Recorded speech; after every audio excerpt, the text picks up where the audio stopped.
وصیت پھر مجھے اس کا کانٹیکسٹ دکھائیے، ٹیکسٹ اگر نہج البلاغہ ہے یا میں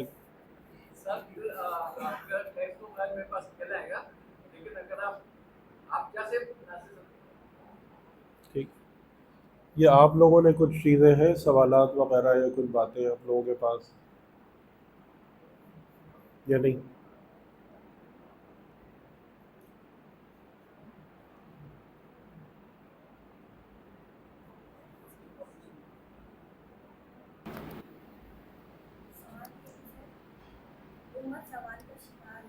جی امت زوال کا شکار ہے، قرآن سے دوری اس کی کتنی بڑی وجہ ہے؟ جی چلے، اچھا ہوا، میں تقریباً سوچ کے یہی آیا تھا کہ اسی قسم کی موضوع پہ بات کروں گا۔ میں تھوڑا سا ایک سوال آپ لوگوں سے پوچھتا ہوں کہ دین جو ہمارے پاس ہے یا دین جب آپ فالو کرتے ہیں تو آپ کے خیال میں دین کا مقصد کیا ہے؟ اگر میں آپ سے پوچھوں کہ ایک جملے میں یہ بتائیں کہ یہ پورا جو دین کا نظام ہے جس میں نبوت، رسالت، امامت ہے، اس کا مقصد کیا ہے؟ کیوں ہے یہ سب کچھ؟ ہم اسے کیوں اڈاپٹ کریں؟ ہم اپنی زندگی میں اس کو کیوں لے کر آئیں؟ آپ کے خیال میں کیا مقصد ہے؟ جی جی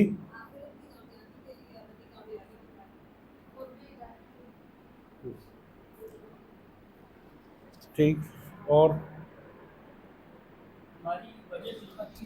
اور دوسری بات یہ کہ نظم و ضبط قائم رہے۔ ٹھیک ہے، اگر میں اس کو مثال کے طور پہ کہوں کہ دین کے نازل کرنے کا صرف ایک مقصد ہے اور وہ یہ کہ انسان خدا کا بندہ بن جائے، عبد خدا ہو جائے، اور باقی جتنی بھی چیزیں ہیں نا وہ سب اس سے کنیکٹڈ ہیں، کیونکہ اگر آپ کے پاس خدا نہیں ہے تو آخرت کا کوئی سینس نہیں ہے۔ آخرت does not make any sense اگر خدا نہیں ہے، صحیح؟ تو یہ ایک نقطہ ہے، اور آپ اگر غور کریں تو ہمارے پاس سے یہ نقطہ جو ہے نا یہ ٹوٹلی مسنگ ہے۔ یعنی آپ اس کے پیریفرلز میں تو جاتے ہیں، اس کے اطراف میں جتنی چیزیں ہوتی ہیں کہ کوئی آپ کو کہے گا اچھے انسان بن جاؤ تو نیکی کر لو تو متقی ہو جاؤ تو آخرت کی فکر کر لو، لیکن اس پر توجہ دلانے والے لوگ بہت کم ہیں کہ عبد خدا کیسے بنا جاتا ہے۔ اور دین کے نقطہ نظر سے یہ صرف ون ونڈو سلوشن ہے، یہ ایک سلوشن ہے بس۔ اگر آپ اپنی زندگی میں اس پر فوکس کریں گے کہ مجھے اللہ کا وہ بندہ بننا ہے جس سے خدا راضی ہو جائے، جسے خدا قبول کر لے، جس کی زندگی خدا کو پسند ہو، آپ کے تمام مسائل ایک ایک کر کے حل ہوتے چلے جائیں گے۔ اور اگر آپ اس فوکل پوائنٹ کو چھوڑ کر ادھر گھومتے رہیں گے تو آپ ہمیشہ مسائل میں الجھے رہیں گے اور کبھی بھی آپ کو اپنا اپروپریٹ سولوشن نہیں مل پائے گا۔ ٹھیک ہے، تو اس بات کو سب سے پہلے ذہن میں رکھنا ہے کہ ہمیں اپنے آپ کو جو کرنا ہے نا عبد خدا بنانا ہے۔ یعنی جیسے میں نے آپ لوگوں سے شاید بات بھی کی تھی کہ اب ہمارے یہاں بہت سارے امام زمانہ کیا بذات خود ایگزسٹ کرتے ہیں، جیسے ہر امام کے لیے تیاری، امام کے لیے تیاری کیا ہے؟ امام کے لیے تیاری کوئی الگ سی چیز ہے؟ یا امام کے لیے تیاری کوئی الگ بات ہے کہ جب لوگ، یعنی فار ایگزامپل جو رسول کی اطاعت تھی، کیا امام کی اطاعت اس سے الگ کوئی کسی بات کا نام ہے؟ تو جب ہم ان تمام چیزوں کو کوئی نہیں سمجھ پا رہے تو پھر ہم آگے کیا جائیں گے؟ ٹھیک ہے، یہ ہمارا ایک بہت بڑا ایشو ہے کہ مین فوکس جو ہے وہ مسنگ ہے، اور باقی اس کے ارد گرد جتنی چیزیں ہیں نا ان میں سے ہم بھٹکتے پھرتے ہیں، اور اس کی وجہ سے ہمیں سلوشن نہیں ملتا۔ اچھا، ایک بات. دوسری بات یہ کہ کیا خدا نے ہمیں اپنا بندہ بننے کا طریقہ بتایا ہے؟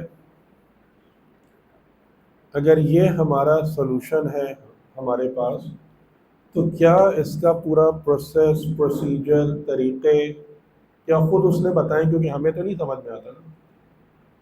یعنی اگر ہم سے کہا جائے تو کوئی کہے گا بھئی اللہ کا بندہ بننا ہے بہت عبادت کرو، کوئی کہے گا اللہ کا بندہ بننا ہے تو خدمت خلق کرو، تو کچھ اس نے بتایا ہمیں کچھ کہ اگر تم میرے عبد بننا چاہتے ہو تو تمہیں کیا کرنا ہوگا. ٹھیک ہے، اس میں جو سب سے پہلی بات ہے، دیکھیں ایک چیز ہمیشہ آپ کو، اور ماشاءاللہ آپ لوگ اتنے سمجھدار ہیں، تجربے کار ہیں، زندگی کا تجربہ رکھتے ہیں. ایک اور بات مجھے بتائیں کہ انسان جب بھی کوئی چیز اچیو کرنے جاتا ہے، کچھ حاصل کرنے جاتا ہے، اس کی ابتدا آپ کے اندر سے ہوتی ہے یا آپ کے باہر سے ہوتی ہے؟ یہ والی بات بھی ہم ٹوٹلی مس کرتے ہیں یا نہیں کرتے؟ ہم؟ کہ یعنی مثال کے طور پر آپ کوئی بھی پروجیکٹ بنانا چاہتے ہیں، ٹھیک ہے، ایک بلڈنگ بنانا چاہتے ہیں، ایک فیکٹری، ایک مشین بنانا چاہتے ہیں. بات شروع کہاں سے ہوتی ہے؟ کنسیپٹ سے، آپ کی سوچ سے، آپ کے دماغ سے، آپ کی فکر سے. ٹھیک. اور جب تک آپ فکری اعتبار سے، عقلی اعتبار سے ایک چیز کو کمپلیٹ نہیں کر لیتے، ڈیزائن کو، آپ اس کو ایگزیکیوٹ کرنے جاتے ہیں. آپ کہیں گے بھائی ابھی بلڈنگ ڈیزائن اب اتنا میری سمجھ میں آ گیا ہے، چلو شروع کرو. پھر جب اس میں گڑبڑ ہوگی پھر دیکھیں گے، صحیح کریں گے. ایسا کرتا ہے کوئی؟ ٹھیک. یہ والا فیکٹر ٹوٹلی مسنگ ہے. سارا زور کس پر ہے؟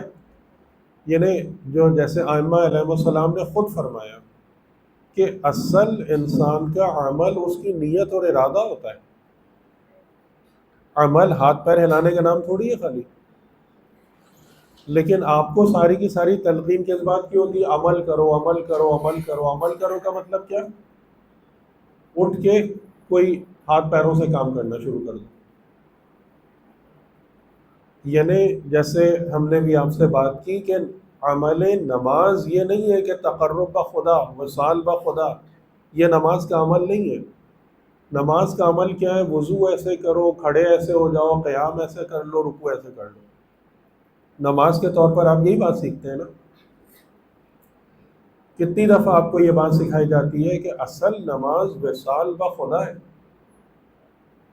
اور یہ وصال اپنے قلب سے قائم ہوتا ہے، اپنے دماغ سے کنیکٹ ہوتا ہے. بدن کی باری بعد میں آتی ہے. ٹھیک. تو اب آپ یہاں پر یعنی کہ جب ہم خدا کا بندہ بننے کی کوشش کرتے ہیں تو سب سے پہلے آپ کو کس چیز کو درست کرنا ہے؟ اپنے انر ورلڈ کو، اپنے باطن کو، کہ آپ کو ایک کنسیپٹ ہو یا ایک رستہ ہو، آپ کو سمجھ میں آتا ہو.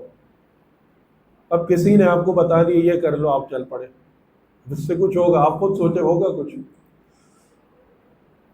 کہ جب آپ کو کسی چیز کی خبر نہیں ہے، کوئی بات آپ جانتے نہیں ہیں، راہ نہیں جانتے، جو ایک مثل استعمال ہوتی ہے کہ زندگی کا سفر جو ہے نا یہ بہت خطرناک سفر ہے.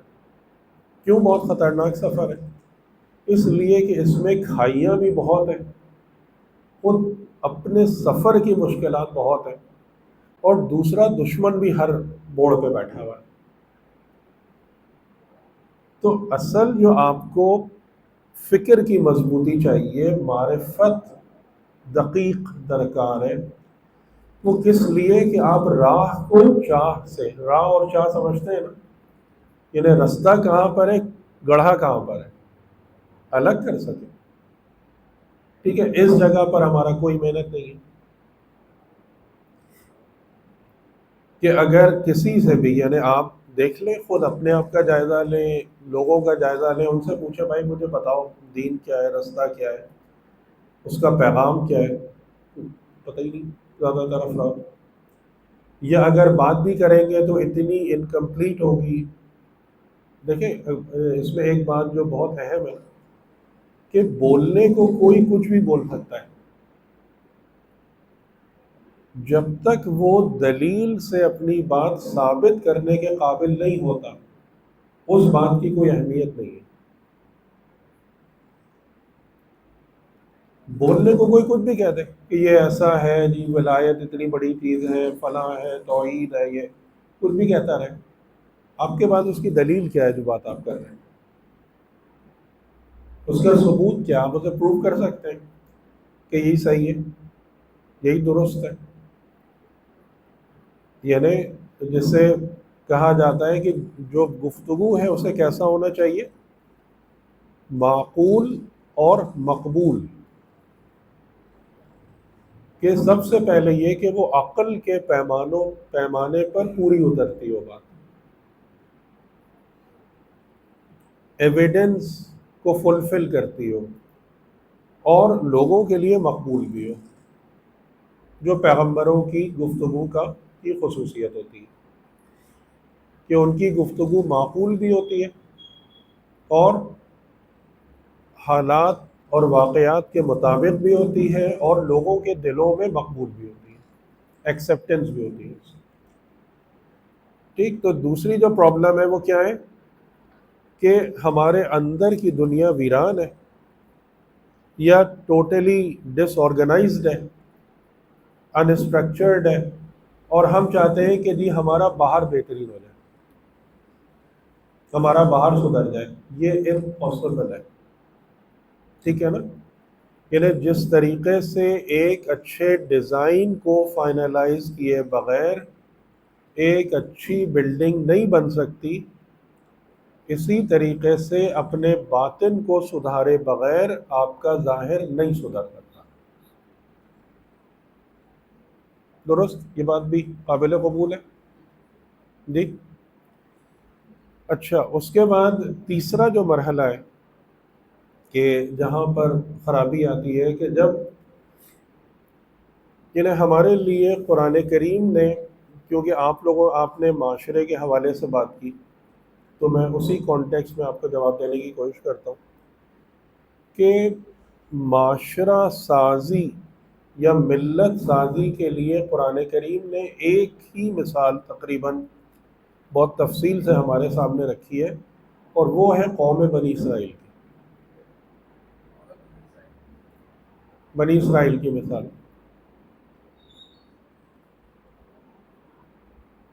اچھا، اس مثال کے اندر خاص بات یہ ہے کہ بنی اسرائیل نے جتنی پستی سے شروع کیا تھا وہ تقریباً آپ کہہ لیں کہ ہمارے تصور سے بھی باہر ہے.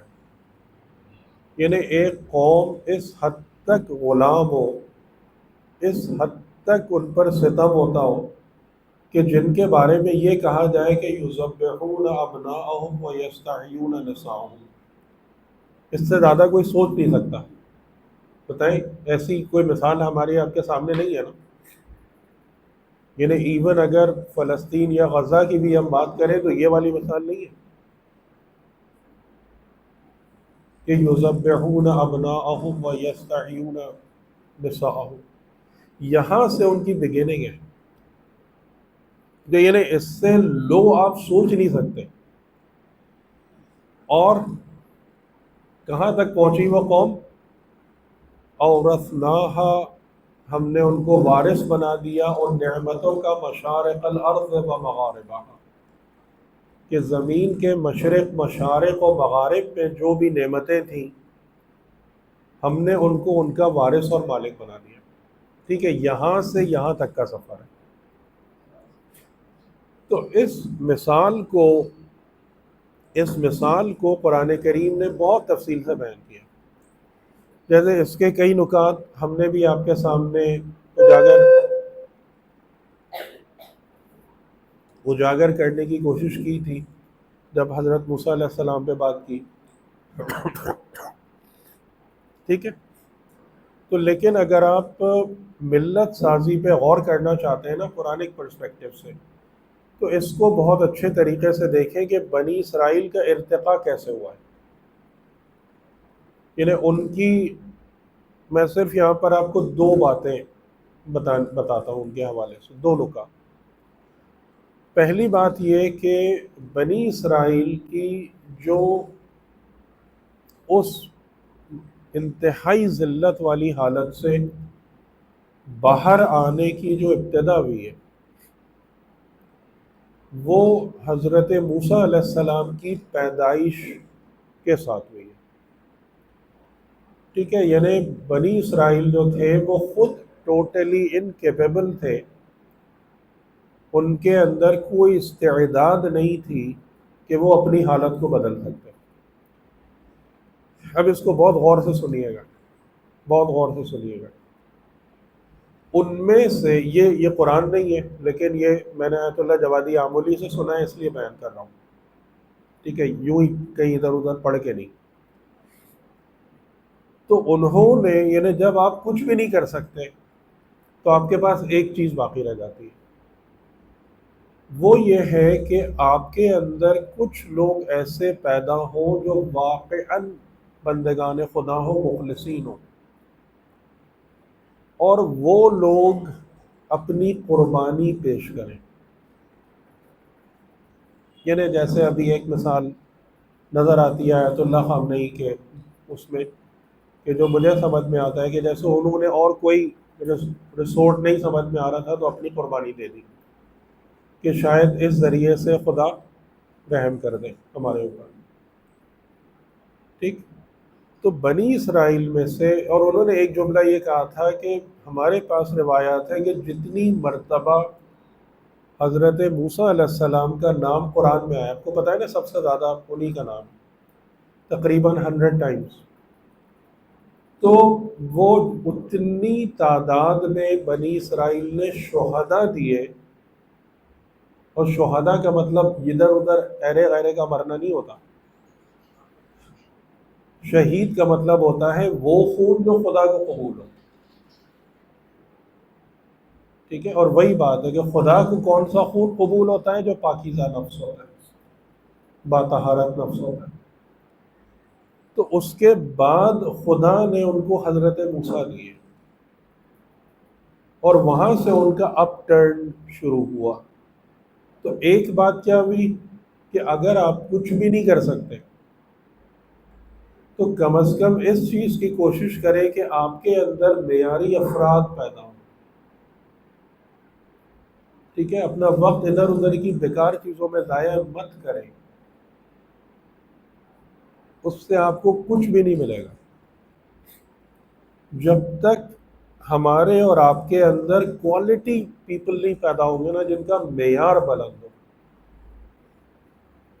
تو یہ، اور پھر وہ لوگ کسی بھی طریقے سے اپنی قربانی دیں،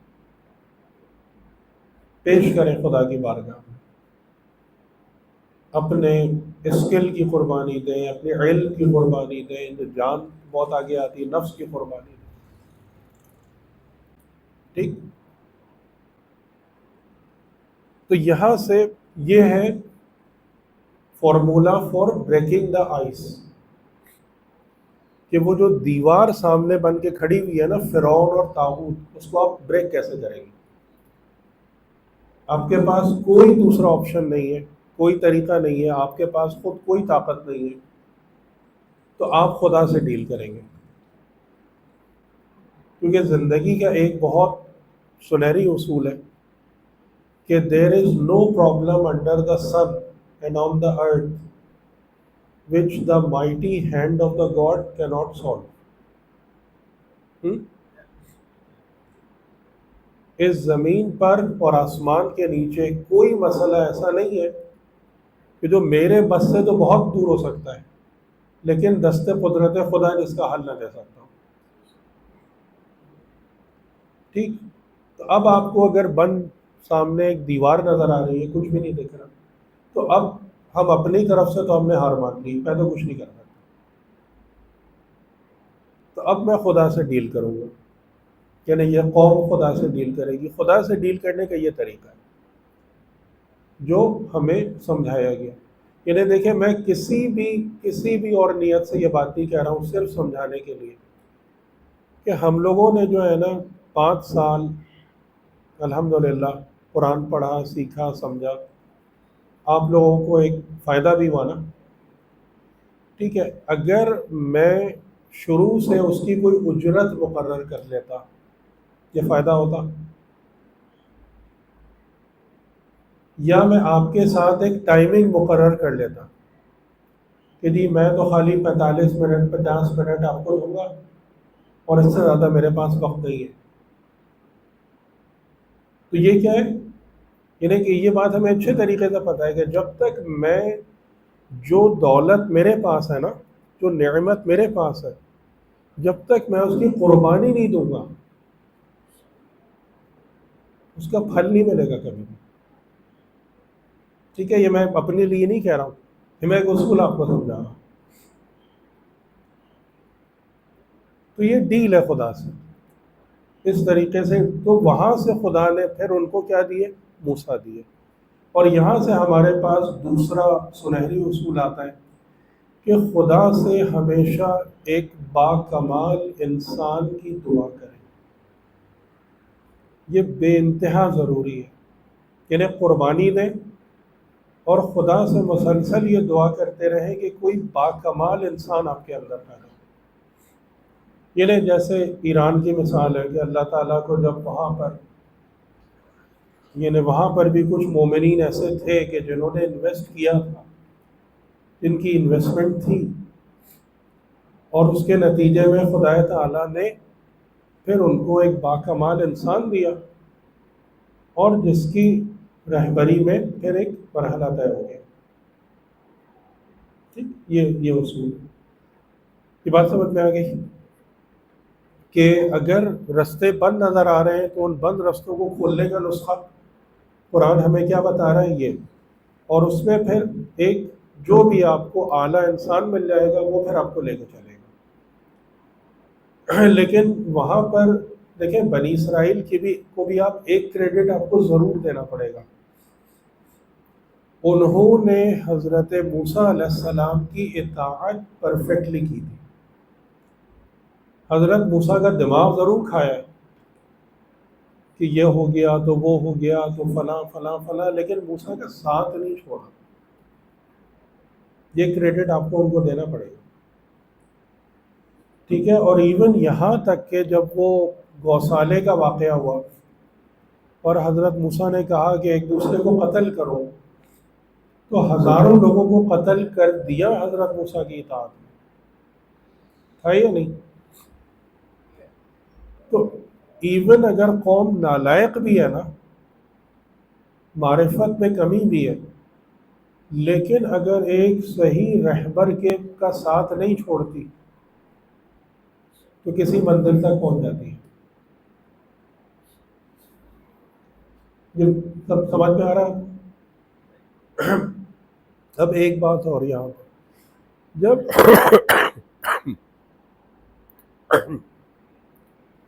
اس کے بعد جب یعنی ظاہراً تو حضرت موسیٰ کو حکم تھا اذهب الى فرعون انه طغى، جاؤ فرعون کی طرف، بے شک وہ طاغی ہو گیا ہے، سرکش ہے، اس کا مقابلہ کرو.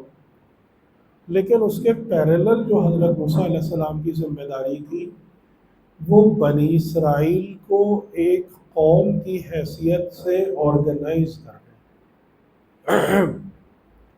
اور یہ سورہ یونس کی آیتوں میں یہ بات موجود ہے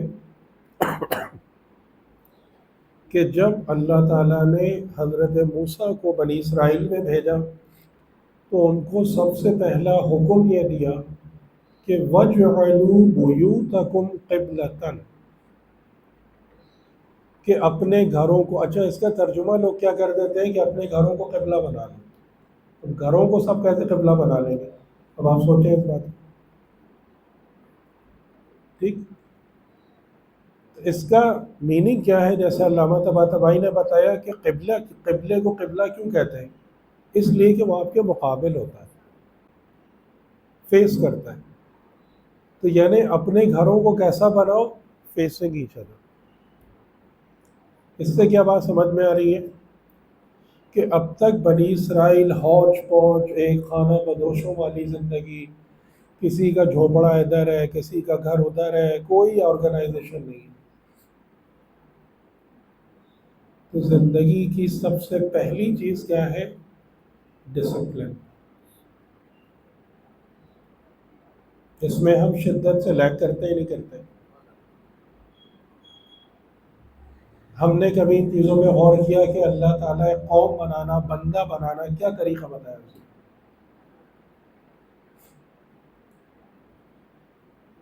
اب ان تمام چیزوں کو آپ اگنور کر دیجئے کہ میں نے موٹے موٹے 2-3 اصول بتایا آپ کو ٹو بگن ود، شروع کرنے کے لیے. امام علی علیہ السلام کی وصیت، آخری جملے کیا ہیں؟ اوصیکم بتقوی اللہ ونظم امرکم. میں تم کو وصیت کرتا ہوں تقوی الہی اور اپنے امور کو منظم کرنے کی. تو کیا میں اگر خالی اپنے گھر میں امور منظم کروں، باہر تباہ حال چھوڑ دوں، بنے گا معاشرہ؟ کیسے سوچ رہے ہیں آپ کہ یہ چیز صحیح ہو جائے گی؟ اب آپ مجھے بتائیں کہ جب بیسکس ہی رانگ ہیں، جب بنیادیں ہی ایگزسٹ نہیں کر رہی ہیں، ٹھیک، آپ آگے کی کون سی بات سوچیں گے؟ میں آپ کو ایک مثال اور بھی دے دوں کہ اگر ہم آپ سے یہ بات کہیں، یعنی آپ ایک گھر بنانے جا رہے ہیں اور آپ کو پتہ چلا کہ جی 50 لاکھ 60 لاکھ روپے گھر بنانے کی قیمت آئے گی، آرکیٹیکٹ ہائر کرنا پڑے گا یا بلڈر. آپ کہیں میں اتنا خرچہ کون کرے، ہمیں جیسے سمجھ میں آئے گا ہم اپنا بنا لیں گے، دیواریں کھڑی کر لیں گے، وہ کر لیں گے، اور اس کے بعد ہم اپنے گھر میں نمازیں پڑھیں گے خوب اور مجلسیں کریں گے اور نظر کریں گے، میرے گھر کو کچھ نہیں ہوگا. آپ میں سے کتنے لوگ میری اس بات پہ یقین کریں گے؟ کتنے لوگ اس پر عمل کریں گے؟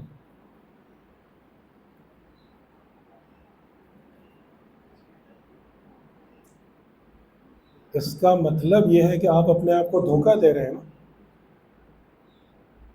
کہ میں مجلس کر لوں گا اور باقی ہر اصول توڑ دوں گا. آرکیٹیکٹ کیا کرتا ہے، بلڈر کیا کرتا ہے؟ جو لاز ہیں، قوانین ہیں، ان کے مطابق بناتا ہے نا.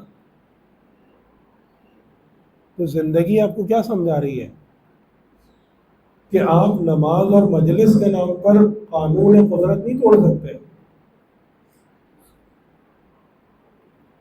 یہ والی حرکت کرنے کی آپ کوشش کریں گے، شدید نقصان اٹھائیں گے.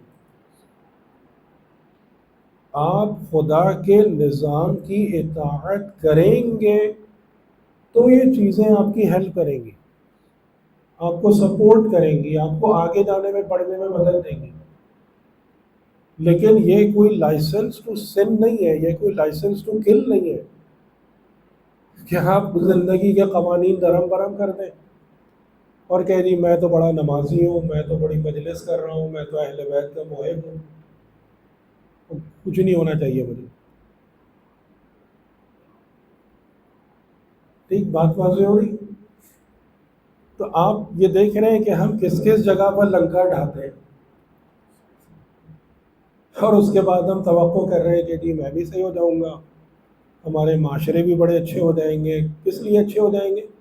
اس لیے کہ ہماری مسجدیں بھری ہوئی ہیں، اس لیے کہ ہماری مجلسیں بڑی زور و شور سے ہوتی ہیں، اس لیے کہ ہمارے بڑے حفظ و قرأت کے پروگرامز ہو رہے ہیں. کچھ بھی نہیں ہونے والا اس سے. ٹھیک ہے، سب سے پہلی بات قانون خدا کی پابندی ہوتی ہے، نظام خدا کو اوبے کرنا ہے. تو یہ بات آپ کو سمجھ میں آئی کہ عبد خدا بننے کی پہلی ریکوائرمنٹ کیا ہے؟ خدا کے نظام اور قانون کو سمجھ کر اس کے اصولوں کو اولے کرنا. اور اگر آپ اس کو اگنور کرتے رہیں گے تو آپ کوئی سا بھی عمل کر لیجیے، آپ کو خسارے میں ہی ہونا ہے.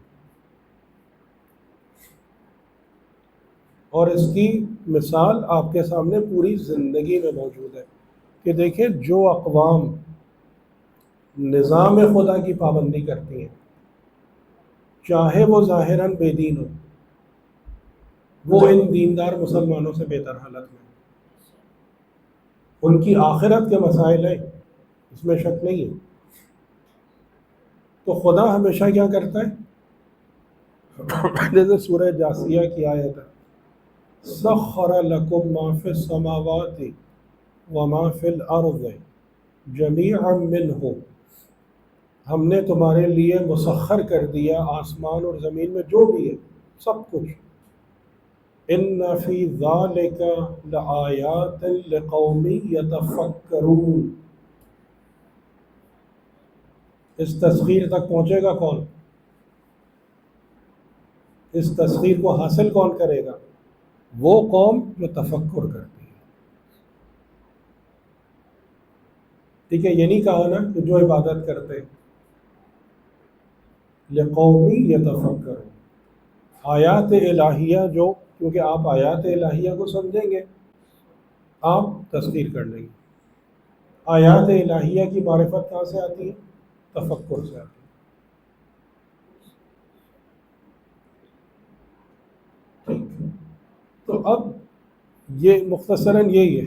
میں بھی یہی سوچ کے آیا تھا کہ یہ اسی پر، اچھا اب آپ نے یہ سوال کر لیا تو وہ ٹاپک بھی بن گیا اس حوالے سے. لیکن یہ موٹی موٹی باتیں، بیسک اصول. اور پھر اس کے بعد جو ایک اور بہت اہم چیز ہے جو میں اکثر آپ لوگوں سے میں نے کہا بھی، اس کو بھی شامل کر لیں، ایک دوسرے کی کے ساتھ دلی اور پرخلوص ہمدردی.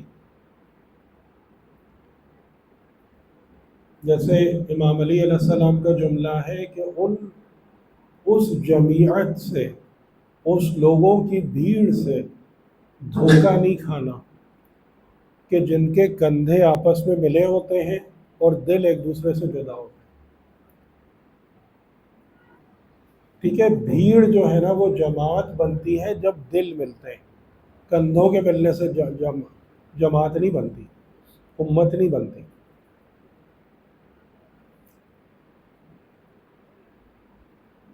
صحیح.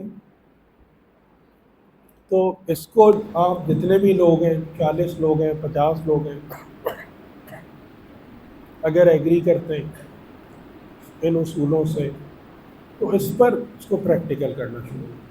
جیسے وہی میں نے کہا کہ کسی کو کہ اپنی زندگی میں کسی یتیم کی کفالت لے لیں، کسی بیوہ کی ذمہ داری لے لیں. ایک ایک انسان ایک ایک کو لے لیں جو صاحب استطاعت ہے. اس بات کو اپنی نیت میں شامل کر لیں کہ اگر میرے پاس خوشحالی ہے،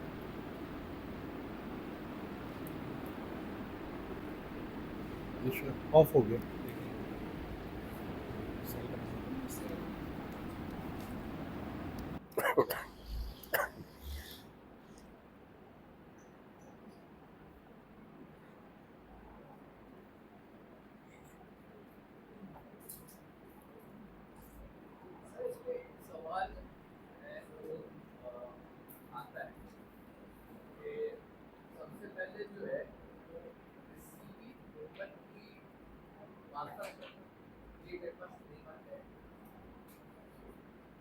وہ جو نعمت کی معرفت ہے اس کو ہم کیسے، مطلب ایک تو نعمت خود کیا ہے، ایک تو یہ بھی ایک سوال آتا ہے. دوسرا یہ آتا ہے کہ اس کی معرفت حاصل کریں. جو ہم نے اصول سیکھے تھے 5 ارکان شکر کے، صفت جی. شکر کے، اس میں پہلی چیز جو ہے وہ معرفت نعمت ہی ہے. ٹھیک ہے نا. تو اب دیکھیں پریکٹیکلی جو ہے نا، آن نہیں ہوا یاد حسن دیکھنا.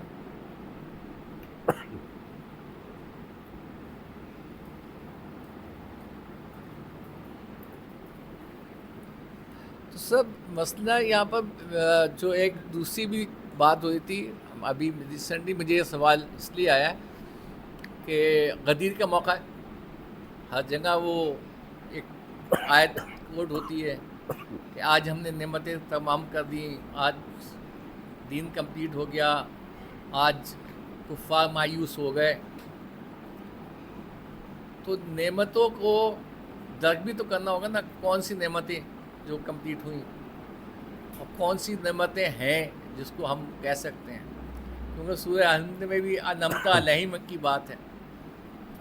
تو یہ نعمت اور اس کی معرفت، اس کا جو ہے نا تھوڑا سا ایکسپلین کر لے تو تھوڑا ایزی ہو جائے گا میرا. ویسے اچھا، باقی میں اس چیز کو پہلے ذرا کمپلیٹ کر لیجیے وہ والی بات. بیان کر رہا تھا کہ ایک اور بات جو معاشرہ سازی میں بہت زیادہ ہے وہ ایک دوسرے کے لیے جو ہے نا خلوص اور محبت اور خدمت اور ایک دوسرے کی پرابلم کو سالو کرنا بے لوث طریقے سے. یعنی اس لیے نہیں کہ میں یہ کروں گا تو دوسرا مجھے یہ کرے گا، اگر میں اس کی خدمت کروں گا، یا جیسے میں آپ سے کہہ رہا تھا کہ کسی ایک یتیم کی کفالت لے لیں، کسی بیوہ کی ذمہ داری لے لیں، یہ نیت کر لیں کہ انشاءاللہ جب تک خدا نے مجھے خوشحالی دی ہے، میرے کم از کم سگے رشتہ داروں میں کبھی کوئی محروم نہیں رہے گا، میں اپنے قریبی رشتہ داروں میں کبھی کسی کو بھوکا اور محروم نہیں سونے دوں گا. یہ نیت کر لیں تو آپ دیکھیں گے کہ ان تمام چیزوں کی نا بڑی قدر و قیمت ہے. جو میں نے آپ کو شروع میں بات کہی تھی نا، عبد خدا بننا. دین کیا ہے؟ عبد خدا بننا. اس کے علاوہ باقی ہر چیز اس کی سراؤنڈنگ میں آتی ہے. تو یہ وہ طریقے ہیں کہ جو انفرادی اجتماعی اعتبار سے اللہ تعالیٰ نے ہم کو سکھائے، جو سیرت و سنت معصوم ہے، جہاں سے ہم کو یہ تمام چیزیں نظر آتی ہیں. ٹھیک جی. اب میں آپ کی اس بات کی طرف آتا ہوں. دیکھیں پریکٹیکلی اس بات کو ذہن میں رکھیں کہ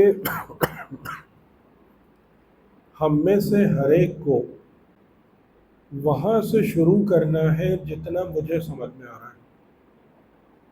ٹھیک ہے؟ یعنی آپ اس بات کی فکر نہیں کریں گے کہ مجھے کیا سمجھ میں آ رہا ہے، مجھے اس بات پہ پریشانی نہیں ہوگی. آپ کو کیا ہے، ہم شروع ہر ایک اپنی سمجھ کے مطابق کرے گا، لیکن اس میں جو ایک خاص شرط ہے وہ یہ ہے کہ ہم میں سے کوئی اپنے آپ کے ساتھ جھوٹ نہیں بولے گا. جی، اپنے آپ کے ساتھ. ہماری سب سے بڑی پرابلم یہ اپنے آپ کو دھوکہ دینا ہے. آپ لوگ ایگری کرتے ہیں اس بات سے؟ ہماری سب سے بڑی پرابلم اپنے آپ کے ساتھ جھوٹ بولنا ہے کہ مجھے ایک چیز سمجھ میں آ رہی ہے کہ درست ہے، لیکن میں اس کے 10 بہانے اور دلائل لاؤں گا اور خود اپنی سمجھ کو ہی کاؤنٹر کروں گا. ٹھیک، یہ مسئلہ ہے. آپ شروع وہیں سے کریں گے، یعنی جتنی نعمت کی معرفت آپ کے پاس ہے آپ وہاں سے شروع کیجئے، لیکن جتنا آپ کو سمجھ میں آ رہا ہے نا اس کے بارے میں خود اپنے آپ کو دھوکہ مت دیجیے. یعنی مثال کے طور پر آپ نے غدیر کے حوالے سے بات کی، میں آپ کو دیکھیں ایک چیز عرض کروں. اگر وہ آیت کا جو فقرہ ہے الیوم اکملت لکم دینکم واتممت علیکم نعمتی، اس کا کیا ترجمہ بنے گا؟ آج کے دن یا اس مرحلے پر، اس موقع پر میں نے کامل کر دیا. کس کو کامل کر دیا؟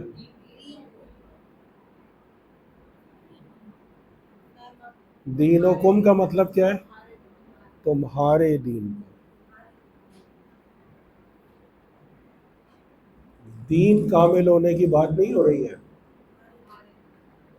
کیا فرق ہے اس میں؟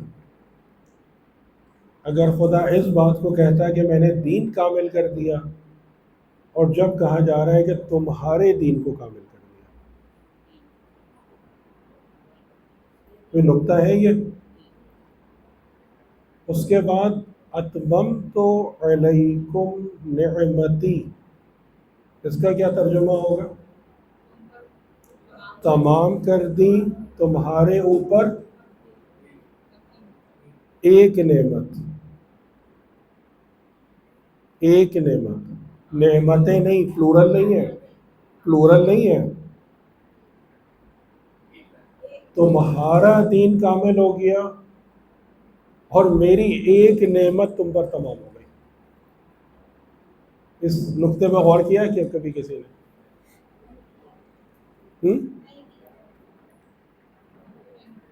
تو یہ کیا بات ہے؟ یہ اتنا عجیب انداز کیا ہے گفتگو کرنے کا؟ تو پہلے تو آپ اس کو سمجھیں کہ کمال اور تمام میں کیا فرق ہوتا ہے۔ کمال کا مطلب ہوتا ہے پرفیکشن، یعنی ایک چیز کے اندر اس کی تمام خوبیاں اور خصوصیات اپنے پیک پر پہنچ گئی، پرفیکٹ ہو گئی۔ تو جو دین ہے نا، در حقیقت وہ دین میرا اور آپ کا ہے۔ جب تک میں دین کو اون نہیں کروں گا، جب تک میں دین کو اپنا پرسنل میٹر نہیں سمجھوں گا، اس وقت تک دین سے کچھ نہیں ملنے والا آپ کو۔ دینکم، نہ کہ دین۔ دین تو اپنی جگہ سے ہمیشہ کامل ہے، خدا کی راہ تو ہمیشہ کامل ہے۔ جو چیز درجہ بدرجہ آئی ہے 23 سالوں میں، وہ کیا ہے؟ وہ تمہارا دین ہے۔ یہ والا نقطہ سمجھ میں آ رہا ہے؟ وہ تمہارا دین ہے۔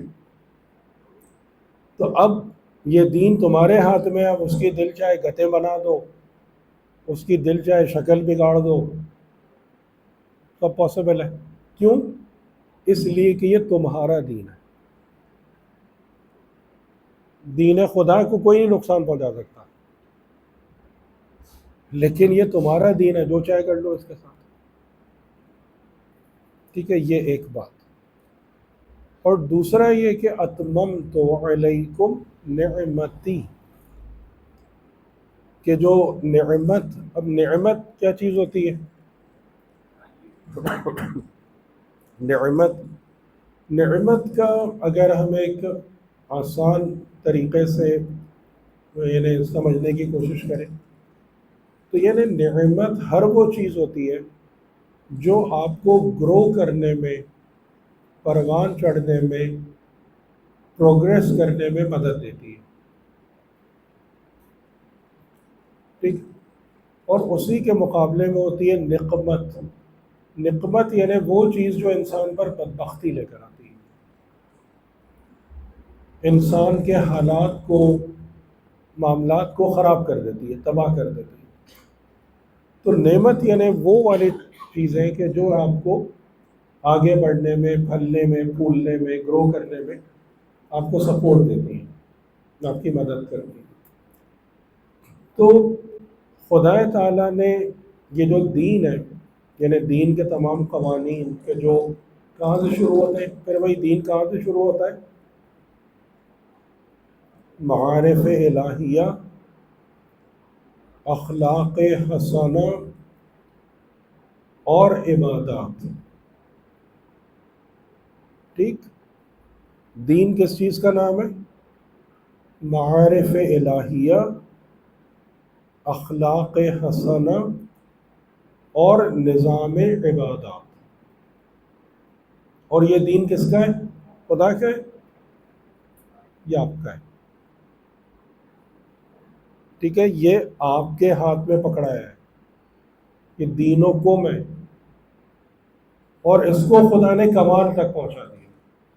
یعنی اب اس کے اندر وہ معارف موجود ہے، عبادات کا نظام موجود ہے، اس کا حق ادا کرو گے کمال تک چلے جاؤ گے۔ یہ دین تم کو لے کے کمال تک چلا جائے۔ اب اس کی سپورٹنگ چیز کیا ہے؟ نعمت کیا ہے؟ وہ انوائرنمنٹ ہے جو آپ کو پراپر گرو کرنے میں مدد کرے گا، تو یہ وہ نعمت ہے۔ تو اس نعمت کو خدا نے تمام کر دیا، اور وہ نعمت کیا ہے؟ وہ نعمت ولایت ہے۔ ٹھیک ہے، اس پر بھی ہم نے بہت گفتگو کی ہے نا، کہ وہ نعمت یعنی وہ جب تک آپ ولایت کے دائرے میں ایگزسٹ نہیں کریں گے، نعمت ولایت سے استفادہ نہیں کریں گے، تو آپ کے دین کا نظام آپ کو فائدہ نہیں دے پائے گا۔ صحیح، درست ہے یہ بات؟ یعنی جو اگر معارف بھی حاصل کریں گے تو بہت ممکن ہے کہ وہ گمراہ کر دیں، اگر عبادات کریں گے تو بہت ممکن ہے کہ وہ آپ کو انانیت اور خود پسندی میں مبتلا کر دیں، کیونکہ جو دین ہے، دین کی جتنی چیزیں ہیں نا، وہ اپنے ساتھ فساد بھی رکھتی ہے، کہ انسان صاحب معرفت ہو اور متکبر ہو جائے۔ ٹھیک ہے، انسان اخلاق حسنہ کی چیزوں کو ایڈاپٹ کرے اور خود پسند ہو جائے، اپنے آپ کو دوسروں سے کمپیئر کرنا شروع کر دے، دیکھو میرے اندر تو یہ صفت ہے اور یہ سب تو ایسے ہی بیٹھے ہوئے۔ تو ان آپ کو جو ہے نا اپنے دین کو پوری گروتھ دینے کے لیے دین کا نظام چاہیے جو آپ کو کمال تک لے جائے، اور اس نظام کو پروٹیکٹ کرنے کے لیے ایک نعمتوں والا سسٹم چاہیے۔ اور کیونکہ خدا یہاں پر ایک نعمت کی بات کر رہا ہے، تو اس سے کیا بات سمجھ میں آ رہی ہے کہ وہ ایک نعمت ولایت ہی کافی ہے، کہ اگر اس کی پروٹیکشن میں آ جاؤ گے تو اب نعمت ولایت کیا ہے؟ نعمت ولایت قصیدے پڑھنا ہے، قصیدے مرثیے کا نام ولایت ہے۔ تو ولایت کس کو کہیں گے؟ جب ہم ولی خدا سے اپنے دل اور دماغ کو کنیکٹ کریں۔ یعنی بعض اوقات ایسا ہوتا ہے، آپ کے ساتھ بھی ہوتا ہوگا، کہ آپ ایک بات سوچ رہے ہوتے ہیں، آپ نے کوئی بات سوچی اور آپ نے نہج البلاغہ اٹھائی اور آپ کو وہی جملہ امام علی کا مل گیا، آپ کو بڑی خوشی ہوتی ہے۔ یعنی کس بات کی خوشی ہے؟ کس چیز کی علامت ہے؟ کہ ہاں میری سوچ و فکر جو ہے نا اب ولی خدا سے ہم آہنگ ہو رہی ہے، کہ میں بھی اسی پیٹرن پہ سوچنے کے قابل ہو رہا ہوں جو ان کی فکر کا انداز ہے۔ ورنہ اگر یہ ہو کہ جناب جب بھی قرآن اٹھائیں، جب بھی صحیفہ دیکھیں، جب بھی نہج البلاغہ دیکھیں، ہر بات ہر دفعہ بات نہیں لگے، تو یہ کس بات کی علامت ہے؟ کہ ابھی میری سوچ کا دھارا کہیں اور جا رہا ہے اور معصوم کی فکر کہیں اور ہے۔ ٹھیک، یہ ولایت ہے۔ بات واضح بھی؟ تو دین و کم ہے، اس دین کی حفاظت آپ کو کرنا ہے۔ یہ سب سوچ کے نہ بیٹھ جائیے گا دین دین ہے، خدا بچاتا رہے گا۔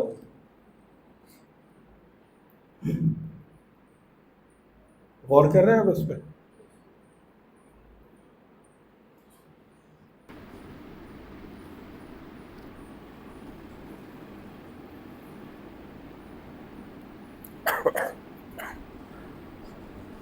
کافی سوال ہے۔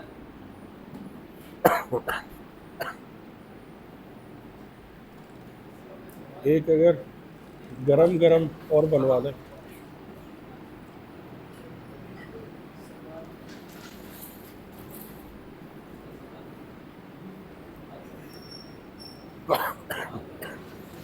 سوالات آپ لوگ رائے سے سوالات پوچھیے گا۔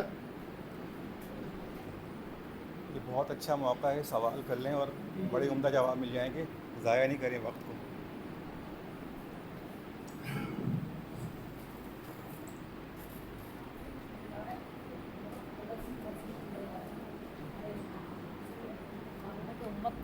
زوال کا شکار ہوئی تو کیسے ہوئی؟ اب یہ کچھ چیزیں آپ بیان کر رہے ہیں اور اس میں اب یہ جو بیچ میں آ گئی بات ولایت کے جو آپ نے آیت کے حوالے سے بیان کیا، تو یہ تو ہمارے معاشرے میں تو اس ولایت کا کانسیپٹ ہی بالکل الگ ہے. آیت اللہ تو ہم جوادیہ منی کی کتاب ہے، اور میرا خیال ہے کہ اگر سلمان چاہیں تو اس کی پی ڈی ایف بھی شیئر کر دیں گروپ میں، ولایت در قرآن، وہ آپ لوگ ضرور پڑھ لیجیے.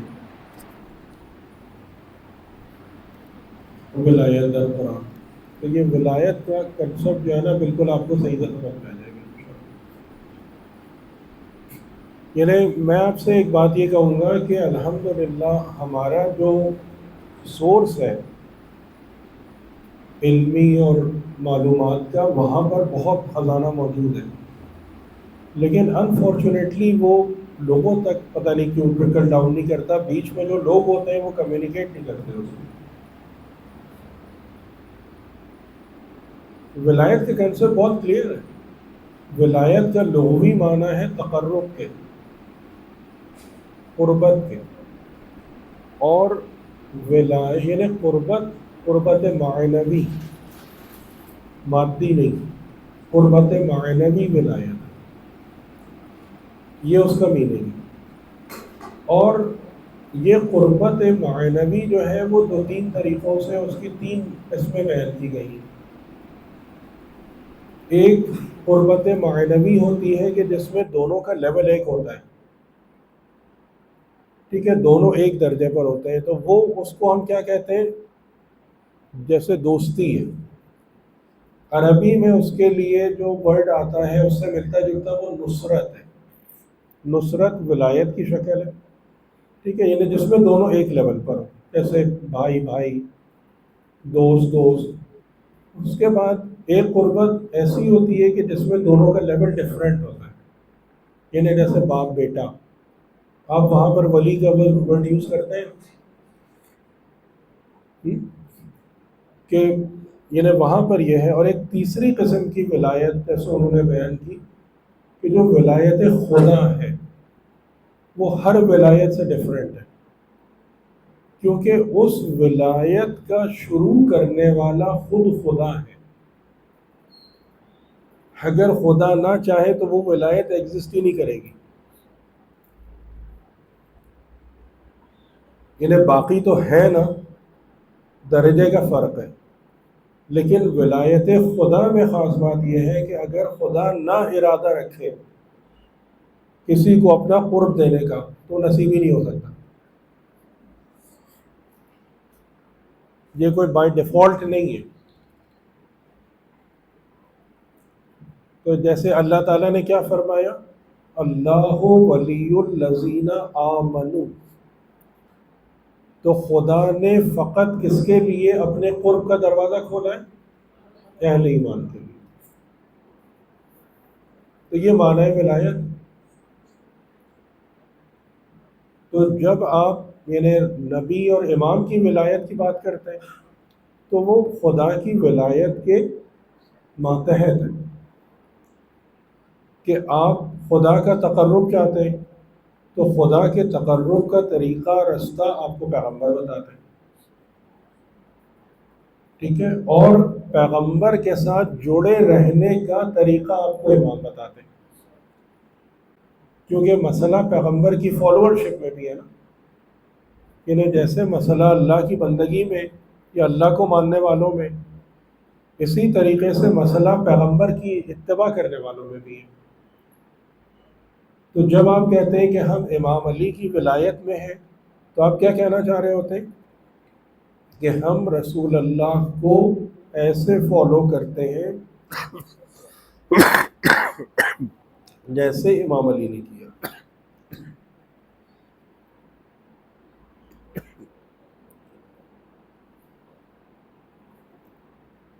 یہ ولایت.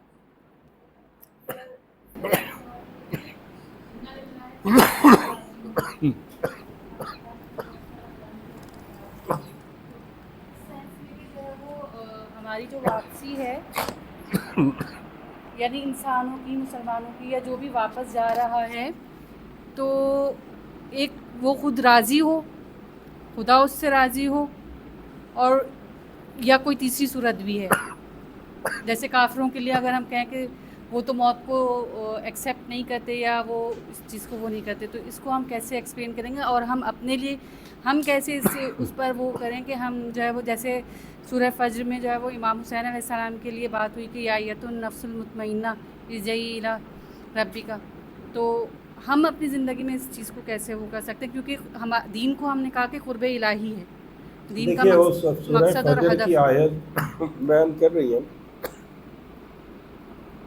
یا ایتها النفس المطمئنہ، تو ظاہر ہے کہ آپ کو سب سے پہلے اپنے نفس کو مطمئن اطمینان والی حالت میں لانا پڑے گا.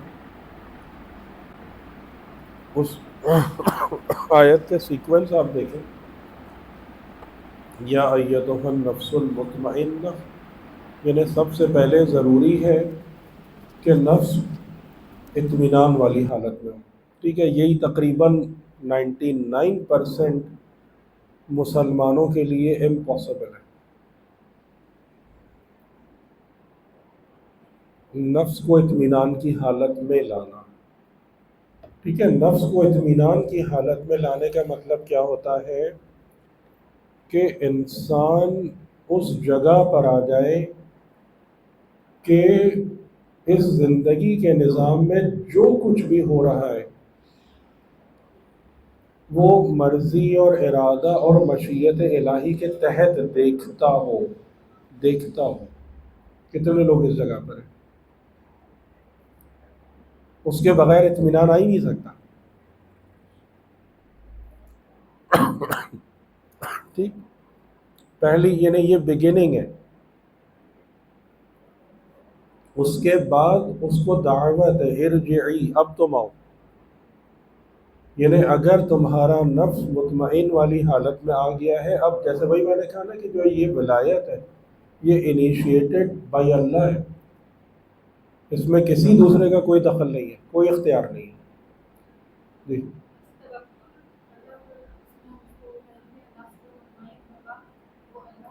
وہ سب چیزیں اس کے اندر آتی ہیں، یعنی صفات کا پورا نظام، اور پھر وہ نظام اپنے کمال کو پہنچے. کیونکہ جتنی بھی صفات ہیں ان سب کے گریڈیشنز ہوتے ہیں نا، یعنی کسی کا توکل ایک معیار پر ہے، کسی کا توکل کسی اور معیار پر ہے، تو وہ تو ہے اپنی جگہ پر، لیکن اس کے اپنے اپنے لیولز ہیں. تو تمام صفات حسنہ اس معیار پر آ جائے کہ انسان کو اطمینان حاصل ہو جائے، سکینہ آ جائے اس کے قلب. پھر اس کے بعد وہاں سے اس کو اگلی دعوت ہے، نیکسٹ انویٹیشن ہے ارجعی، اب چلو اپنے رب کی طرف. تو وہ جو آپ کی بات ہے کہ الیہ راجعون، اب وہ یہاں سے شروع ہو رہا ہے الیہ راجعون، کہ در حقیقت الیہ راجعون جو ہے نا وہ دعوت خدا پر ہے، مجھ سے نہیں ہے. اس بات کو یاد رکھیے گا کہ ولایت خدا کے اذن سے اور اس کی انیشیشن سے ہوتی ہے، میری مرضی سے نہیں ہوتی کہ میں ولی خدا بن جاؤں، اس سے کچھ نہیں ہوگا. میں بندہ خدا بن جاؤں، میں عبد خدا یا ولی خدا بننے کی ایفرٹ کر سکتا ہوں، میں بن نہیں سکتا. اگر میری کوشش یا سعی خدا قبول کر لے گا تو مجھے وہ چیز عطا کر دے گا. اور اس کی علامات ہیں، یعنی جن لوگوں کو ملتا ہے اور جن لوگوں کو نہیں ملتا ہے اس کی علامات، کہ جس سے انسان اس بات کو سمجھ لیتا ہے کہ میں اس نظام میں کس جگہ پہ کھڑا ہوں. جی دیکھیں، ابھی تو میں نے جیسے آپ کے سامنے ذکر کیا سکینہ فی القلب،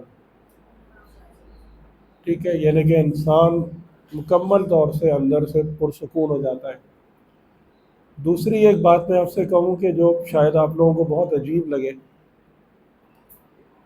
کہ انسان یہ جو ثواب، کریڈٹ، ڈیبٹ، پنشمنٹ، ان سب چیزوں سے باہر نکل جاتا ہے. اس کا خدا سے جو تعلق ہے نا وہ بربنائے محبت قائم ہونے لگتا ہے. اور محبت میں عذاب ثواب ایگزسٹ نہیں کرتا. یعنی آپ نے اپنے بچوں کی پرورش کی کسی ثواب کے لیے کی. یعنی جب ایک ماں رات کو جاگتی ہے، قربانی دیتی ہے، اور یہی امام سجاد علیہ السلام کے جملہ ہے بہت خوبصورت کہ آپ کے ایک صحابی نے آپ سے آگے پوچھا تھا کہ میری ماں بہت بوڑھی ہو گئی ہے، میں اس کی بڑی خدمت کرتا ہوں، تو کیا میں نے اس کا حق ادا کر دیا کہ جو ماں نے میرے ساتھ نیکی کی تھی؟ اب نے کہا ایک رات کا حق بھی نہیں ادا ہوا، اور اس کی دلیل دی. وہی میں نے بات آپ سے کہی نا، بات کرنا کوئی چیز نہیں ہے، دلیل ضروری ہے. آپ نے اس کا بیان فرمایا کہ ماں جب تمہیں پال رہی تھی نا تو تمہاری زندگی کی امید میں پال رہی تھی. تم جب ماں کی خدمت کر رہے ہو تو اس کی موت کو سامنے رکھ کے کر رہے ہو.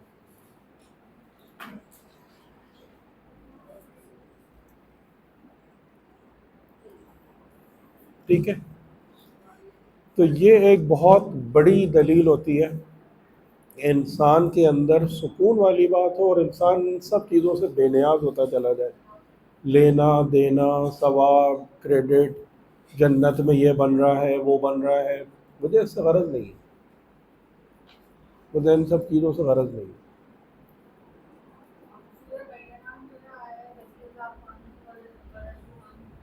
جی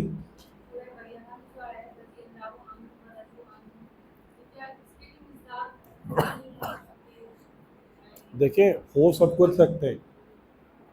جیسے آپ نے سورہ فجر کی بھی آیت جو بیان کی، obviously وہ آیت امام حسین سے پہلے کی ہے، تو ہم بعض اوقات ہم یہ کہتے ہیں تو اس آیت کا مصداق امام حسین علیہ السلام ہے، نہ کہ آپ یہ کہیں گے کہ وہ آیت امام حسین کے لیے ہی آئی ہے. مصداق یعنی کہ ایک قرآن کا بیان ہے، وہ مختلف ہستیوں پر، یعنی امام حسین پر بہترین اپلائی ہوتا ہے، لیکن ہے سب کے لیے، سب کے لیے اوپن.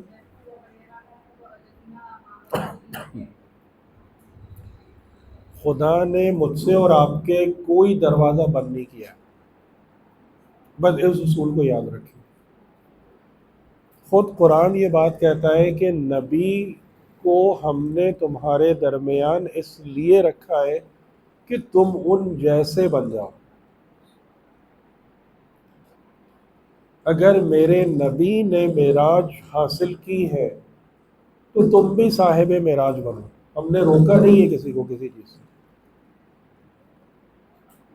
ٹھیک ہے، یہ فضل خدا ہے سب کے لیے. لیکن میں وہی آپ سے بات کہہ رہا ہوں نا کہ ہم لوگ تو جب بیسکس میں اتنی بڑی غلطیاں کرتے ہیں تو آگے کا تو سوچنا ہی بیکار ہے نا.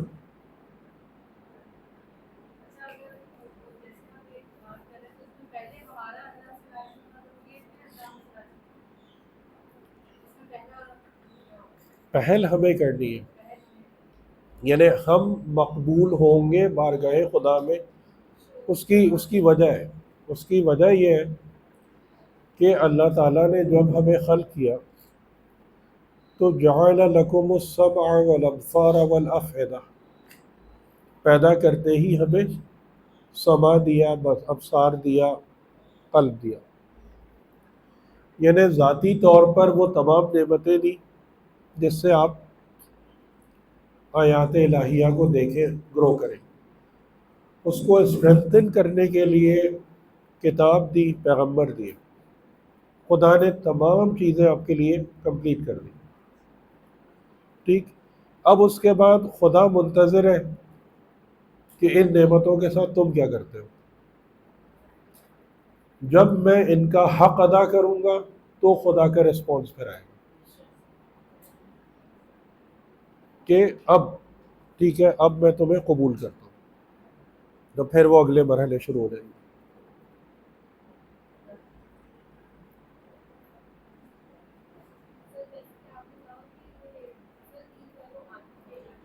جی اور نظام عبادت کے بعد میں آ جاتا ہے. تو یہ معرفت الہی کو حاصل کرنا، یہ معرفت الہی تک پہنچنا، کوئی راستہ اس کا؟ بہت آسان سی بات ہے. جو کچھ بھی اللہ تعالیٰ نے آپ کو اور مجھے زندگی دی ہے نا، اس زندگی میں خدا نے اپنی نشانیاں اور پیغامات رکھے. اس زندگی کو دماغ بند کر کے نہیں گزارے. سوچیں. یعنی مثال کے طور پر اللہ تعالیٰ نے جب انسان کو بڑا کیا، گروتھ ہوئی، ہم چیزوں کو جیسے دیکھتے ہیں، سمجھتے ہیں، تھوڑا جیسے سائنس کی بات آپ کریں، یہ سب کیا ہے؟ یہ معرفت الہی. خدا ایک انسان کو ایک فیملی میں ڈالتا ہے. ہم لوگ جب شادی بیاہ کا موقع آتا ہے اپنے بچوں کی کوئی تربیت نہیں کرتے، خالی دکھاوے بناوے الٹی سیدھی چیزوں میں لگے رہتے ہیں. شادی ایک بہترین موقع ہے معرفت خدا کو حاصل کرنے کا. ٹھیک ہے، وہ کس طریقے سے کہ پہلے ایک انسان ایک انڈیویژول ہوتا ہے، تنہا ہوتا ہے، ایک اور دوسرے انسان آپ کی زندگی میں شامل ہو جاتا ہے. اس کی کیئر، یعنی انسان اس سے کیا سیکھتا ہے؟ اپنی ذات سے آگے بڑھ کر سوچنے کی صلاحیت. ٹھیک ہے، یا اسی طریقے سے جب انسان ماں بنتا ہے، ماں بنتی ہے، باپ بنتے ہیں، اس وقت جو چیزیں آتی ہیں، ہم ان تمام چیزوں کو خالی ظاہری طور سے گزارتے ہیں. تو یہ اگر وہاں پر ہم زندگی کے ہر موقع پر غور و فکر، معرفت الہی کے لیے آپ کو مدرسوں میں جانے کی ضرورت نہیں. میری اور آپ کی زندگی کا پورا نظام معارف الہیہ سے پورا ہے. ہر جگہ پر آپ دیکھیں خدا میرے ساتھ یہ کام کیوں کر رہا ہے، مجھے یہ چیز کیوں دی. ماں باپ کی سگنیفیکنس کیا ہے؟ جب میں صاحب اولاد ہوتا ہوں زندگی میں کیا تبدیلیاں آتی ہیں. تو ہر جگہ معرفت ہے، ہر جگہ آپ کو خدا نظر آئے گا، اور اس کو آپ سپلیمنٹ کر سکیں جتنا آگے اپنی تعلیم سے، باقی چیزوں سے. تو یعنی آج کل کے دور میں نا معرفت الہی کا بہترین ذریعہ سائنس ہے، جس کو آپ سائنس کہتے ہیں، اگر اس کو صحیح طریقے سے پڑھا جائے.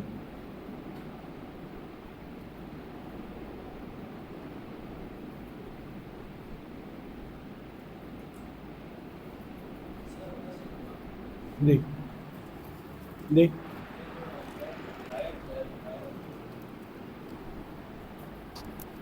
ولایت کے بارے میں جب مطالعہ کرتے ہیں ہم، جی ولایت کے بارے میں جب مطالعہ کرتے ہیں تو ایک بندہ ہے، اس کے مطلب ہے اس کو وہ نہج البلاغہ جیسے پڑھتا ہے تو اس کو تبدیلی نظر آتی ہے. اور ایک بندہ ہے جو مطلب نہج البلاغہ پڑھتا ہے تو اس کی مطلب ہے وہ امام سے رابطے میں ہو جاتا ہے. ولایت اس کو کہہ رہے ہیں نا آپ. ولایت یعنی تقرب، قربت. مطلب ہے کہ قربت جو ہوتی ہے وہ ذہن و فکر و قلب سے ہوتی ہے. مینلی امام کی بات سے منسلک ہو گیا نا. جی بندہ امام تھوڑا کی بات، آگے آ جائیں، میں بات سمجھ نہیں پا. امام کی بات یا قول جو بھی بات سنی ہے تو ان سے منسلک ہو گیا، اس کو آپ ولایت کہہ رہے ہیں. نہیں، میں اس کو نہیں ولایت کر رہا، میں امام کے قول کو ولایت نہیں کہہ رہا ہوں. میں یہ بات کہہ رہا ہوں کہ آپ کا ذہن اور قلب و فکر امام سے جڑ جائے. آپ ایک بات سمجھتے ہیں، انسان کی سوچ کا انداز، فکر کا انداز، ایک چیز ہوتی ہے. ٹھیک ہے، یعنی پسند ناپسند، ترجیحات، رجحانات، جب یہ مل جائیں گے نا تو صاحب ولایت ہوتا ہے. اقوال سے نہیں ہوتا. اس کے بعد اللہ سے مطلب ہے دعا کرتا رہے. جی اللہ سے دعا کرتا رہے. بالکل دعا کرے گا نا. بالکل دعا کریں. میں اقوال کو نہیں ولایت جب کرتا. آپ کسی چیز سے کنیکٹ ہوتے ہو اس کے اوپر جب کنیکٹ ہو جاتے ہیں تو اس کے بعد اللہ سے یہ دعا کرے نا کہ مجھے اس چیز پہ قائم رہے گا. نہیں، دعا تو ہمیشہ ضروری ہے. اللہ تعالیٰ تمام صفت نما ہے نا، ہر وہ خوش بھی کرتا ہے، مارتا بھی ہے، زندگی بھی دیتا ہے. تو مطلب ہے کہ ہم اللہ سے جو وہ ہر چیز عطا کر سکتے ہیں نا، تو اس کے آگے ہم دست دعا ہوں گے نا کہ آپ ہر چیز جو بھی ولایت کے بارے میں کوئی آپ کو ہاں معرفت بالکل حاصل دعا ہونی ہے. کریں کہ خدا ہمیں ولایت معصوم عطا کریں، بالکل دعا کریں. لیکن ولایت کی حقیقت، جیسے وہی کہا نا انہوں نے کہ ولایت کے نام پر آپ کو تو کوئی اور سبق پڑھایا جا رہا ہے جنرل پبلک کو، کہ جو لوگ ان کتابوں کو یا ان چیزوں کو نہیں دیکھ پاتے ہیں کہ جو ہمارے بڑے علماء نے لکھی ہیں، تو وہ تو ولایت کے کوئی اور معنی سمجھ کے بیٹھے ہوئے. اور یہ بات تو بالکل طے شدہ ہے نا کہ آپ نام صحیح لیں، بوتل پہ نام دوا کا لکھا ہو، اندر زہر ہو، تو فائدہ تو نہیں ہوگا پھر. جی بھائی، تبرہ کا مطلب بھی یہی ہے. تبرہ کا مطلب ہے دوری اختیار کرنا. تبرہ کا مطلب کسی کو برا بھلا کہنا نہیں ہے. تولا یعنی قربت، تبرہ یعنی دوری. تو دوری کا کیا معنی ہوا؟ اس کے کردار سے دوری. وہی کردار ہمارے اندر موجود ہو، زبان سے برا کہہ رہے ہیں، کوئی تو کیس چیز کا.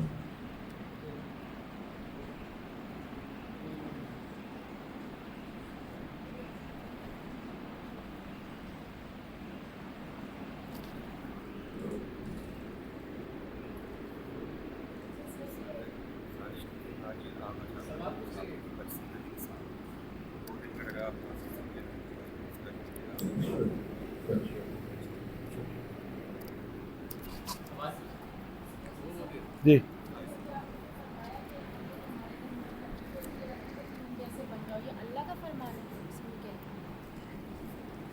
جی، آپ نے وہ آیت سنی ہوگی نا، لقد کان لکم فی رسول اللہ اسوۃ حسنہ. اس آیت کا معنی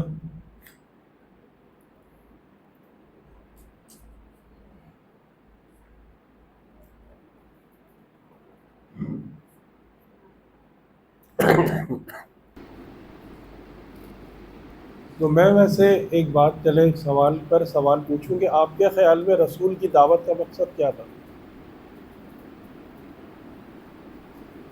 یعنی ہر انسان جب کوئی کسی چیز کی طرف دعوت دیتا ہے تو ایک رول ماڈل بناتا ہے نا، ایک رول ماڈل سامنے رکھے گا نا کہ بھائی اس کو اچیو کرنے کی کوشش کرو.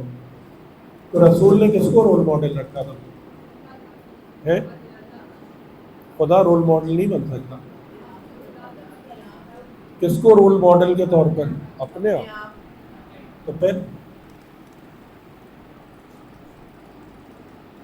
یا اگر وہ روایت جو ہمارے پاس بہت بیان کی جاتی ہے کہ امام علی علیہ السلام میزان عمل ہے، تو میزان کا مطلب کیا ہوتا ہے؟ کس کے اگینسٹ تولا جائے گا؟ تو اگر ایک میزان ہے، ایک ترازو ہے، تو وہی آپ کا ماڈل ہے نا جو آپ بننے کی کوشش کریں گے.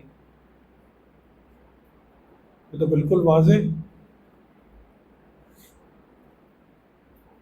علامہ ہلی کا ایک جملہ میں نے پڑھا تھا کہ انہوں نے، ان کے بیٹے بھی عالم تھے، مجھے ایگزیکٹلی نام نہیں یاد، شاید فہد ابن ہلی تھا.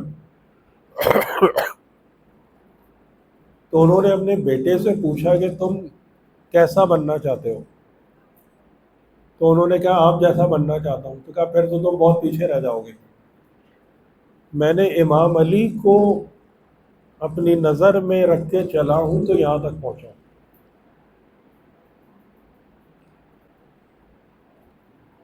تو رول ماڈل وہی ہے، اس بارے میں کسی ابہام کا شکار نہیں رہنا. ہاں پھر جتنی جس کی ظرف ہے، وسعت ہے، وہ پھر اتنا حاصل کرے گا.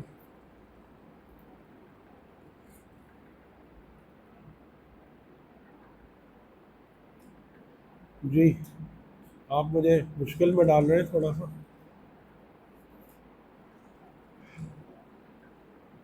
آغا جعفر صاحب کے بارے میں آپ کہہ رہے تھے؟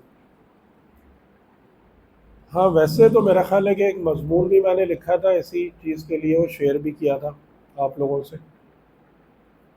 اور یعنی آغا صاحب، اب تھوڑا سا میں ایک دو چیزیں ان کے حوالے سے، یا آپ چاہتے ہیں کہ میں اپنا تعلق بیان کروں، کیا کروں، یا آغا صاحب کے بارے میں ایک دو جملے بیان کروں؟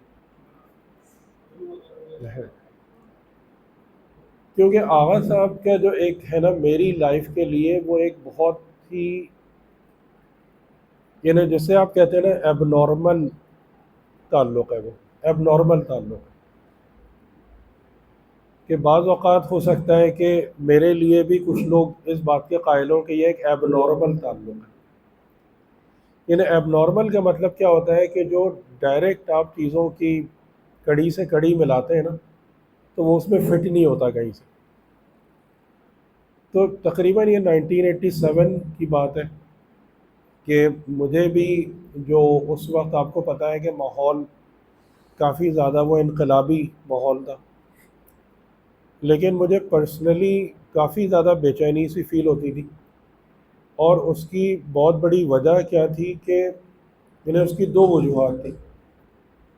ایک وجہ تو یہ تھی کہ مجھے اپنے یہاں کے حلقوں میں قرآن نہیں دکھتا تھا، کہ وہ بہت ساری سیاسی اور وہ سب چیزیں تو چل رہی ہوتی تھیں، لیکن قرآن بیسڈ تھنکنگ نظر نہیں آتی تھی. اور دوسری بات یہ کہ جو میں نے کچھ کتابیں پڑھی تھیں، پہلے شہید مطہری کی اور پھر بعد میں امام خمینی کی حدیث اربعین اور تفسیر سورہ حمد، تو وہاں پر مجھے جو امام خمینی کا رنگ نظر آیا، وہ مجھے وہ چیز کئی لوگوں میں ان کی باتوں میں دکھتی ہی نہیں تھی. کہ یعنی لوگوں کی نظر میں وہ خالی ایک لیڈر ہے کہ جی جو امریکہ للکار رہے ہیں، فلاں کر رہے ہیں، اور یہ مرد آباد و زندہ آباد. اور وہ جو انہوں نے سارا جو شرح اربعین حدیث میں جس تزکیہ نفس کی بات کی ہے، یا تفسیر سورہ حمد میں جو معارف بیان کیے ہیں، تو وہ کدھر ہے بھائی؟ انہیں سب سے پہلے تو آپ اگر کسی بھی انسان سے قریب ہوتے ہیں تو اس کی ذات سے قریب ہوتے ہیں نا، اس کی فکر سے قریب ہوتے ہیں. تو یہ مجھے بڑا ایک الجھنی سا لگتا تھا کہ یہ کیا ماحول بنا ہوا ہے، انہیں کمپیٹیبل نہیں لگتا تھا. تو اسی میں ہی ایسے ہمارے ایک دوست نے ذکر کیا کہ درس قرآن ہوتا ہے ایک صاحب کے گھر پہ، آغا جعفر صاحب نمائش میں رہتے ہیں، چلے چل کے دیکھتے ہیں ان کو بھی. تو پہلی دفعہ جو ہم گئے تو وہ درس وہی نہیں، آغا صاحب کی طبیعت خراب تھی.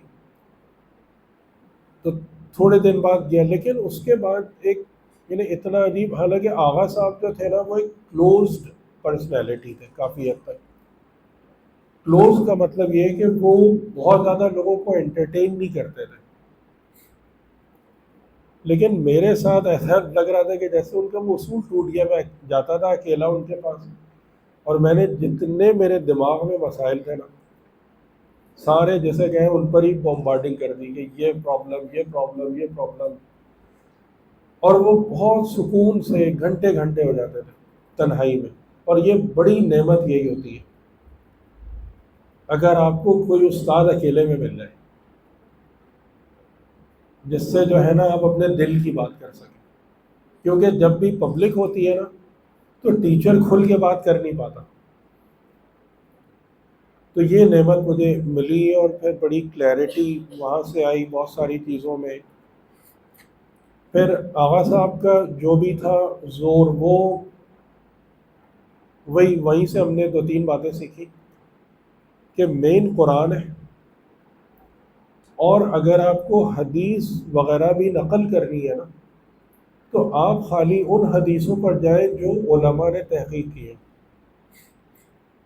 یا قابل اعتبار علماء نے بیان کی. یہ نہیں کہ یہ اٹھائی بہار اٹھائی یہ حدیث، وہ اٹھائی کتاب وہ حدیث، یہ سب نہیں کرنا. کیونکہ حدیث کے اندر پرابلمز بہت ہیں، بہت ایشوز ہیں. تو جب تک اس کے پیچھے پراپر ریسرچ نہیں ہو آپ اس کو نہیں بیان کر سکتے.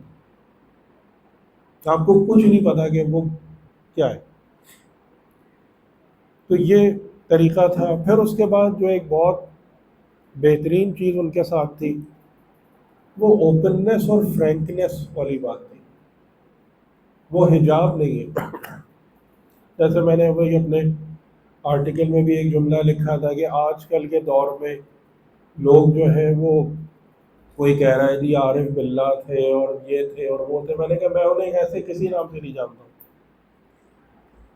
میں انہیں ایسے کسی نام سے نہیں پہچانتا کہ وہ بہت بڑے عارف تھے یا ولی تھے یا کیا تھے. مجھے نہیں پتا. وہ ہمارے لیے صرف آغا صاحب تھے. انہیں جیسے دیکھیں میں آپ سے بھی اسی طریقے سے بات کرتا ہوں. بھائی ٹھیک ہے میں ہوں آپ ہوں. زیادہ تر لوگ مجھے کیا کہتے ہیں حیدر بھائی ختم بات. اب پیٹھ پیچھے کوئی کچھ بھی کہے جناب وہ یہ ہے اور فلاں سے بالکل بیکار باتیں یہ. مطلب یہ ربش ہے. اس کے وجہ سے نا ہم اپنے سفر میں رکاوٹیں کھڑی کرتے ہیں یہ فالتو کی باتیں کر کے القابات اور یہ. تو یہ ایک بہت بڑی خوبی تھی آغا صاحب کے ساتھ کہ بالکل اوپن اور فرینک ایک بات تھی کہ جب بیٹھتے تھے اپنے دل کی بات کرتے تھے وہ بھی اپنے سکون سے جواب دیتے تھے. تو یہ تقریباً 5 سال کا ان کے ساتھ میرا رہا جو مینلی ہے. اور اس میں ہی ظاہر ہے کہ پھر خدا تعالیٰ نے یعنی ان کے ساتھ صحبت کی وجہ سے قرآن سے ایک بڑا گہرا تعلق پیدا ہو گیا. قرآن کا شوق تو الحمدللہ کافی پہلے سے تھا لیکن آغا صاحب نے ایک وہ والی چیز بالکل ختم کر دی کہ جو کہا جاتا ہے نہیں قرآن میں غور نہیں کرو گمراہ ہو جاؤ گے. یہ والی چیز آغا صاحب نے بالکل ختم کر دی کہ تفسیر بالرائے کا مطلب یہ نہیں ہے کہ آپ قرآن کی آیتوں میں غور کر کے ایک رائے قائم کرنے کی کوشش کریں. تفسیر بالرائے کا مطلب یہ ہے کہ رائے پہلے سے قائم کریں اور اس کو قرآن پر فٹ کرنے کی کوشش کریں.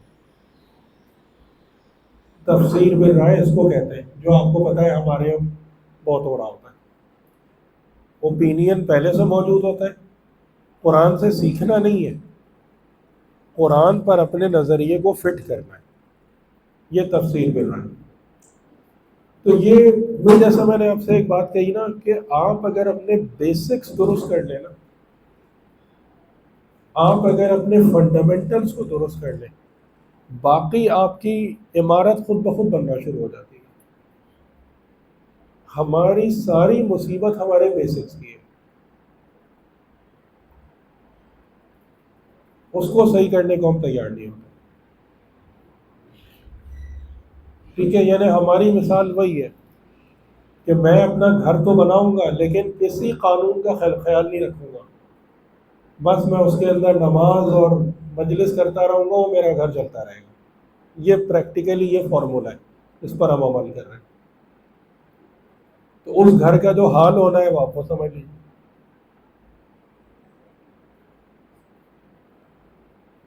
تو آغا صاحب کے ساتھ بنیادی جو چیز اچیومنٹ تھی وہ یہی تھی کہ وہ جو بیسکس میں ایشوز آ رہے تھے نا حالات کی وجہ سے ماحول کی وجہ سے مختلف لوگوں کی بات اور پھر ظاہر ہے کہ جب آپ خود اپنے آپ سے جھوٹے نہیں ہوتے ہیں تو خدا کا ہاتھ ہمیشہ آپ کے سر پر ہوتا ہے کہ بالکل طے شدہ بات.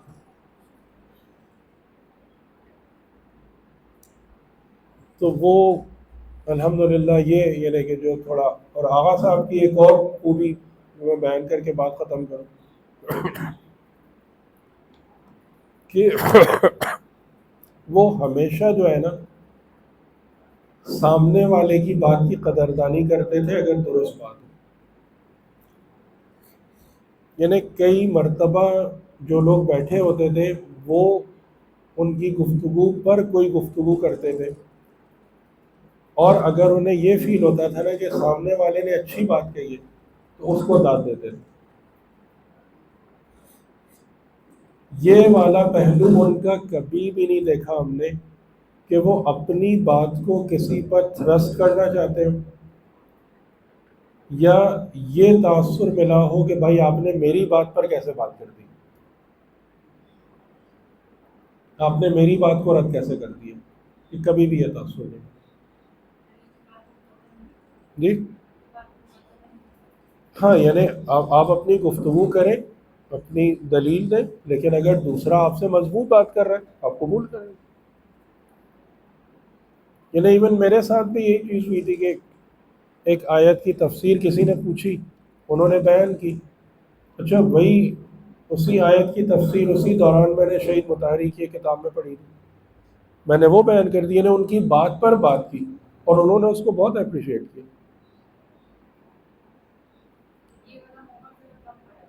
ہے ہی نہیں، ہے ہی نہیں. یعنی یہ جو چیز ہے نا کہ ایک اوپننس ہو، القاب القاب قبلہ کعبہ، بھائی یہ سب دین میں کہاں ہے؟ رسول خدا دائرہ بنا کے بیٹھتے تھے، کسی کو آپ سے کوئی جھجک نہیں ہوتی تھی، کوئی شرمندگی نہیں تھی کوئی بات کرتے ہوئے. ہم کہاں سے یہ قبلہ کعبہ لباس اور اتنے ادب آداب لے کر آ گئے؟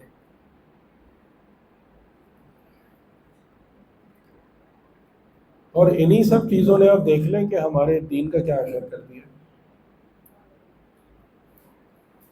ٹھیک ہے، اب اجازت. اللہم صل علی محمد وعلی محمد.